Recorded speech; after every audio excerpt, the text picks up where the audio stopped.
This is the Twin City News Around Town. A closer look at the people, places, and events around Batesburg-Leesville, Gilbert, and the Ridge.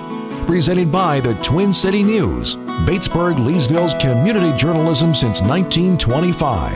Now, here's your editor of the Twin City News, Tony Bauman. Welcome into this edition of Twin City News Around Town. I'm Tony Bauman, your editor of the Twin City News, and we are in the midst of having conversations with those folks who are offering for Batesburg-Leesville Town Council, and we're interviewing all of the candidates who will consent to interview.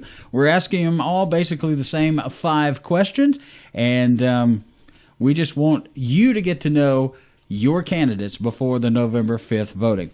And with us now is an incumbent for the Batesburg-Leesville Town Council and also serves currently as Mayor Pro Tem, the Reverend Charles Simpkins, who represents District 4. Reverend Simpkins, thank you so much for being here. My pleasure, Tony. All right. First off, just if you will, just take up to about 2 minutes to introduce yourself or reintroduce yourself to the voters here in this area. Well, I've been serving District 4 for the past 20 years, so I think most people are very familiar with me and my service to my community. I'm born and raised here in Batesburg-Leesville. Went to Twin City High School. After attending there, I went on to South Carolina State University and earned a bachelor's degree in business administration there. Played on the football team for 4 years. I'm very proud of that, Tony.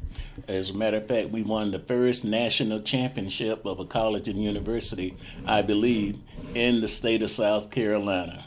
And we proudly wear the ring to acknowledge that.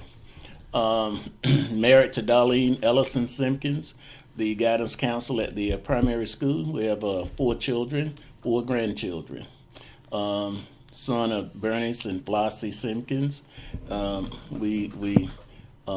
father passed in 2012, so now it's just mom and the 3 boys, my brothers Willie and Johnny and myself.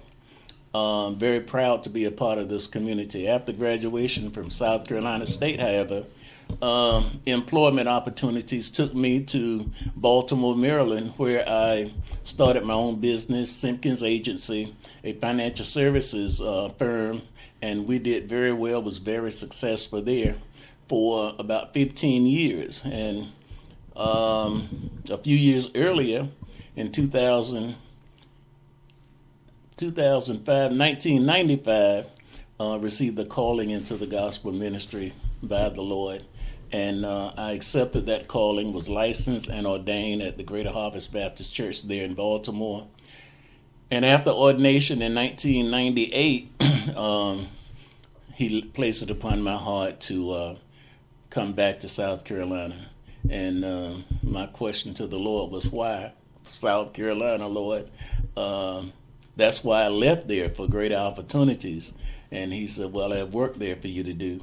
And I said, well, what is the work? He said, when you get there, I will tell you.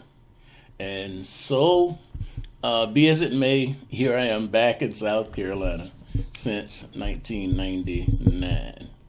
Well, let's jump right into the questions here. And, of course, one of the most talked about issues of the past year or so has been the hospitality tax, those 2 cents on every dollar spent on prepared food and beverages purchased from Batesburg-Leesville merchants. Money that under state law must be spent on tourism-related projects, and Town Council, of which you're a part, has allocated those first H-tax dollars, the first to be spent, $48,500 on Christmas decorations, $80,000 for entrance signs, $5,000 budget item to promote town events.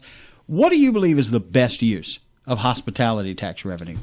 I feel that the hospitality tax funds, first of all, is a very needed and useful way to use the people's money. And the main purpose that we instituted the hospitality tax was that we might make some beautification changes, make the town more appealing for surrounding communities, or whoever wanted to visit here would feel more comfortable, more at home, and hopefully consider moving here, whether retirement, employment opportunities and whatnot, and that would grow our town. So I feel it is a very worthy expenditure. Economic opportunity, you mentioned it, alluded to it in what you were talking about. It's a hot topic for pretty much everyone, especially here in Batesburg-Leesville, creating or attracting more and better job opportunities, new investment by companies in the town, an industrial park, which now has one tenant and has for a while, with two more coming on board soon. Right. What can town council continue to do to improve the climate for economic opportunity here in Batesburg-Leesville? Well, I feel one of the first things that potential employers look at when they are considering moving into a new community is, first of all, the school system. Can their children get adequately educated there? The environment, is it a pleasant place to live? Is it a place where they can feel comfortable raising their families? And thirdly, can they have a successful business there? And I think that with the help of the hospitality tax, with the increasing growth of our school system and the environment we have here, a very comfortable, rural, calm and serene environment, I think that we are hitting on all cylinders to entice and invite potential employees to move into the area. So I'm excited about the future here, especially with the industrial park there. We have, I believe, 160 some acres it was initially, and there is plenty of space for potential employers to set up shop here. Public safety is always a huge concern for the citizenry in any community. Batesburg-Leesville, fairly large geographic area with two very distinct downtown districts, smaller neighborhoods surrounding. Recently, there was a double murder in town, and prior to that, some indication that there was some gang activity, particularly centered around a series of automobile break-ins. What can the town and the town council do to better ensure public safety in Batesburg-Leesville? Well, we feel we have a top-notch police department here with Chief Oswald at the helm, and they have done an excellent job in the past. We feel like they will continue to do that in the future. We feel relatively safe here in terms of our ability to move around town in the community, and that the police department will do the job that they have been charged to do, to keep us safe and to take care of any problems that we might have. And we feel quite comfortable that they will continue to do the same. And there's a new substation going in over at the Midlands Technical College as well. Absolutely. Just last Monday night, we voted to establish that substation. I'm excited about it. Having lived in the Leesville district all my life, I feel the closer we are to help when we need it, the better. And I'm certainly in favor of that. One topic that's been on the town's drawing board for a very long time is water. Batesburg-Leesville has an aging water system. Residential and commercial growth creates a higher demand for water service, right, and the town has to be ready to meet that demand. What do you see as the future of water service in this town? Well, we've been working on that, Tony, for several years now.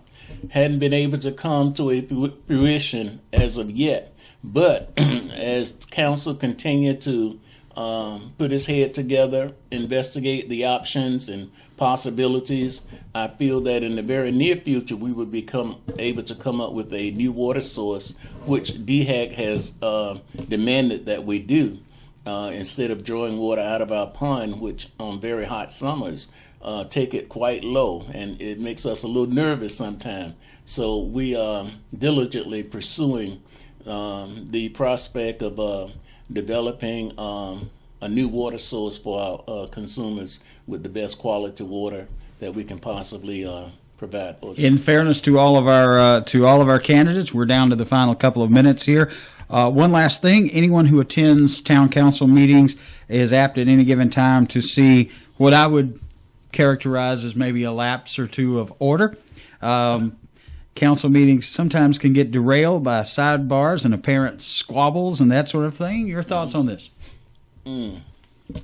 Well, we have an inexperienced mayor who does his best, and I commend him on that. He does a pretty good job of keeping things under control and in order according to Robert's Rules of Order.